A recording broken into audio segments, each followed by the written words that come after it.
তো এখানে যে ঘটনাটা ঘটেছে যে এই তিনটা শহরেই ইসরায়েল গত এক সপ্তাহ থেকে বম্বিং করে আসছে। ওখানে আর তেমন কোনো ফেসিলিটিস গুলা দাঁড়ানো অবস্থায় নেই নেই কারণ we have learn a lot of lesson from Iraq war. Iraq war থেকে আমাদের যে লেসন পেয়েছি এবং অন্যান্য যে ওয়ারগুলা প্রক্সি ওয়ারগুলো আমরা করেছি সেই ওয়ারগুলা থেকে আমরা কোনো বেনিফিটেড হইনি। যেন নিউক্লিয়ার ব্যবহার যেন কোথাও না হয়। আমরা হিরোশিমা নাগাসাকিতে দেখেছি যে তার কি পরিমাণ সিভিলিয়ানরা সাফার হয়। একটা যুদ্ধ হলে কিভাবে সিভিলিয়ানরা সাফার হয়। আচ্ছা, এই হলো ইরান। ইরানের যে কয়েকটা জায়গাতে বলা হচ্ছে যে তেহরান এখানে, ফর্দো এখানে, কুম শহরটা এই পাশেই এবং ইস্পাহান নাতান কাছাকাছি। এবং ইস্পাহান। এই তিনটা শহরে, হ্যাঁ, ইস্পাহান, ফোর্দো, তারপরে নাতান, নাতানজ একদম পাশাপাশি। এই এই তিনটা তিনটাতেই তো আঘাত করেছে। এই তিনটা শহরে আঘাত করেছে এবং এই তিনটা শহরেই নিউক্লিয়ার এনরিচমেন্ট ফেসিলিটিস গুলো আছে এবং প্রতিটা শহরে এবং প্রতিটা জায়গায় তিনটা জায়গা প্রতিটা শহরেই তাদের যে ইউরেনিয়াম এনরিচমেন্ট ফেসিলিটিস গুলো আছে এগুলো মাটির নিচে। তো প্রথম বলা হয়েছে যে ফর্দোতে, কিন্তু ফর্দোর পরেও নাতানজে বেশ বড় ফেসিলিটিস এবং ইস্পাহানে অনেক বড় ফেসিলিটিস। অবশ্যই এই জায়গাটাতে আছে নিউক্লিয়ার পাওয়ার প্ল্যান্ট, যে ইরানের মাত্র একটি মাত্র পাওয়ার প্ল্যান্ট আছে, যে পাওয়ার প্ল্যান্টটা আপনার এই যে বছরে 1300 মেগাওয়াটের এবং এখানে প্রায় 200 থেকে 500 রাশিয়ান ইঞ্জিনিয়াররা কাজ করে এবং ওখানে তাদের অবস্থান, যার ফলে এখানে কোনো কিছু স্ট্রাইক করা মানে একটা ইউরেনিয়াম আপনার পাওয়ার প্ল্যান্টে যে রিয়েক্টরে যদি কোনোভাবে লিক হয় তাইলে রিয়েক্টর থেকে যে গামা রেডিয়েশন বের হবে সেই গামা রেডিয়েশনের অ্যাক্সিডেন্টে পুরো এলাকাটা আনস্টেবল হয়ে যাবে। তো আমি বলতে যাচ্ছি যে এই তিনটা শহরে যেগুলা বোমগুলা ব্যবহার করা হয়েছে সেই বোমগুলাকে বলা হয় GBU-57।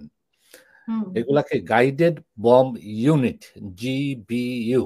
হ্যাঁ, তো এই GBU গুলা আমি আবার চলে আসি এখানে।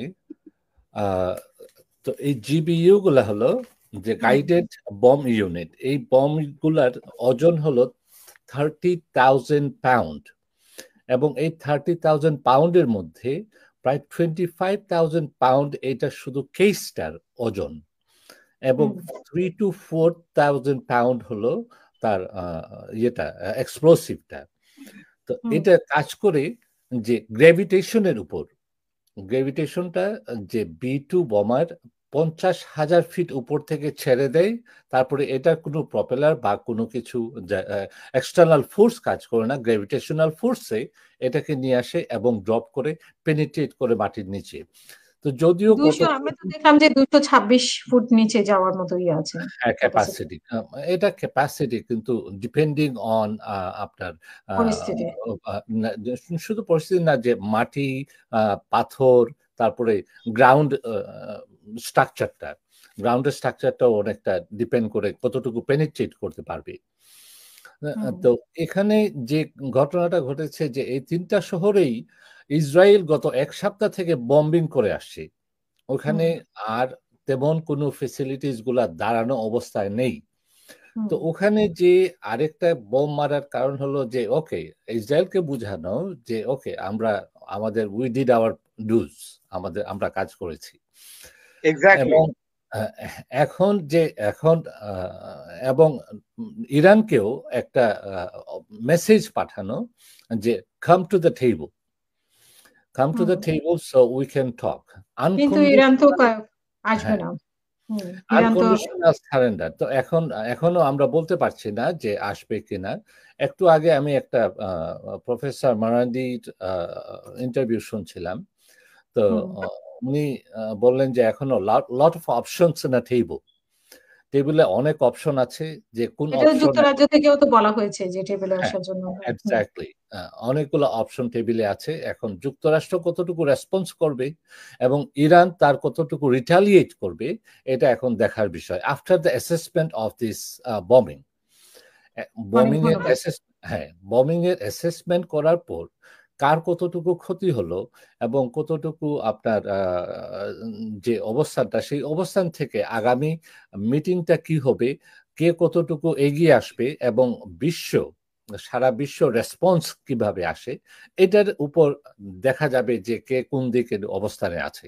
তবে আমেরিকার যে কনস্টিটিউশন অনুযায়ী যে কংগ্রেস এবং সেনেটের অ্যাপ্রুভাল ছাড়া একজন প্রেসিডেন্ট কোনো ওয়ারে যাওয়ার কোনো ইয়ে নেই, অর্ডার নাই, কনস্টিটিউশনে নেই।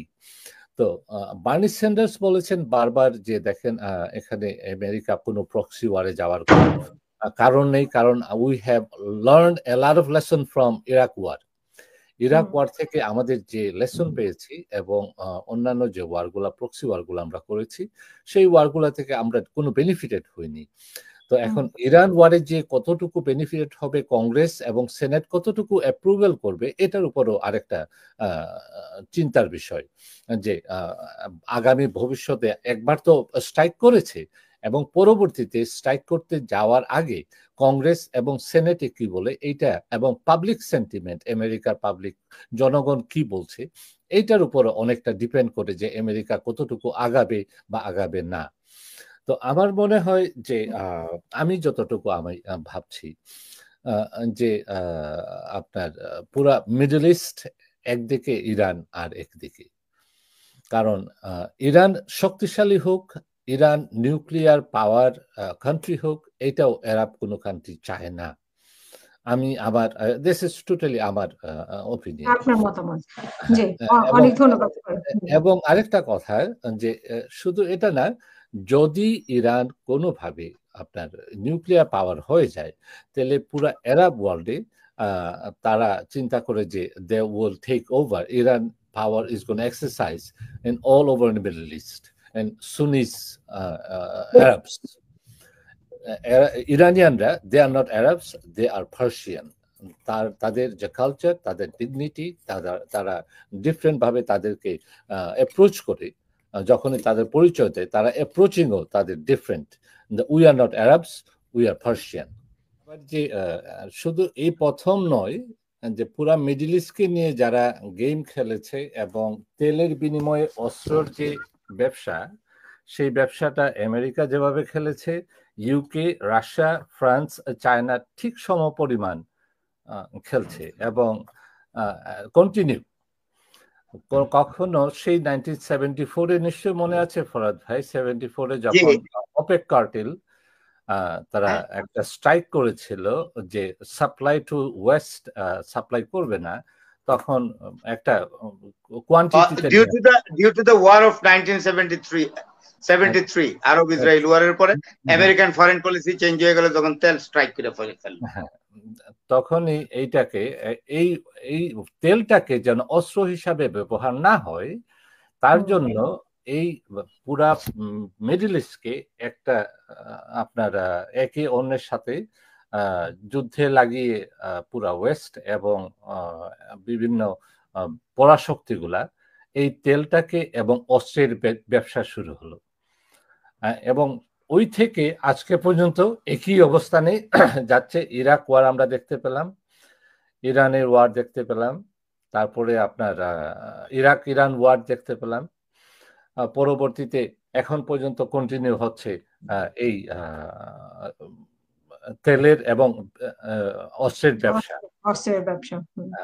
ব্যবসা। এবং ফরাদ ভাই যে কথাটা বললেন যে এই তেলের বিনিময়ে অস্ত্র এইবার হবে সবচেয়ে বড় ব্যবসা।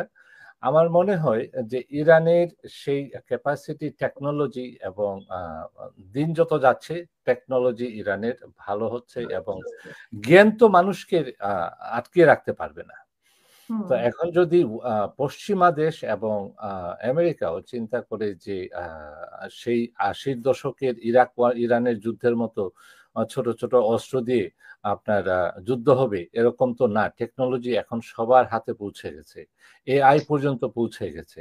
তো এখন চিন্তা করতে হবে ডিফারেন্ট ভাবে কিভাবে আমরা টেবিল টকের মাধ্যমে আমরা একটা সমাধান আসে। আমি কোনো যুদ্ধ চাই না, আমি কোনো নিউক্লিয়ার অস্ত্রধারী কোনো দেশ হোক এটাও চাই না। যত নিউক্লিয়ার অস্ত্রধারী দেশ আছে তাদেরও শান্তি চুক্তি আসুক, যেন নিউক্লিয়ার ব্যবহার যেন কোথাও না হয়। আমরা হিরোশিমা নাগাসাকিতে দেখেছি যে তার কি পরিমাণ সিভিলিয়ানরা সাফার হয়। একটা যুদ্ধ হলে কিভাবে সিভিলিয়ানরা সাফার হয়, যেভাবে এখন এটা তো আর মানে এটা তো আর বললেই হবে না যে যুদ্ধ নয় শান্তি চাই, শান্তি প্রতিষ্ঠিত হয়ে যাবে, সেটা তো না, সেটা তো ডিপেন্ড করে, তাহলে তো হয়েই যেত, তাহলে তার এই আক্রমণের দরকার হতো না গতকালকে রাতে।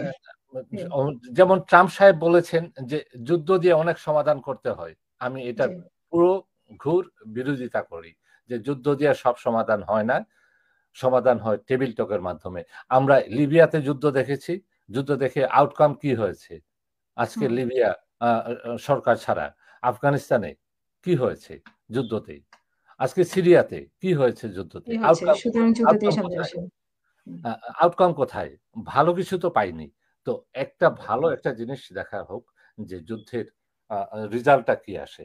আশা করি যে সবার যত বড় লিডার আছেন বিশ্বজুড়ে তারা টেবিল টকের মাধ্যমে এর সমাধান করবেন। এটাই হবে শান্তির বার্তা সারা ওয়ার্ল্ডের জন্য। গেল না যে 2 সপ্তাহ সময় দিয়ে দুদিনের মাথায় কেন আক্রমণ করা হলো? প্রশ্নটা উত্তরটা হলো এই যে দেখুন, যখন ইন্টেলিজেন্স খবর আসলো যে 19টা ট্রাক লোড ওই ফারদৌস সিটির সেই এনরিচ ইউরেনিয়াম প্ল্যান্টে ঢুকেছে, তখনই অ্যাসেস করা হচ্ছে যে সামহাও আপনার এটাকে ট্রান্সপোর্ট করে অন্য কোথাও নিয়ে যাওয়া হবে। এর জন্যই এই আক্রমণ আমার মনে হয়।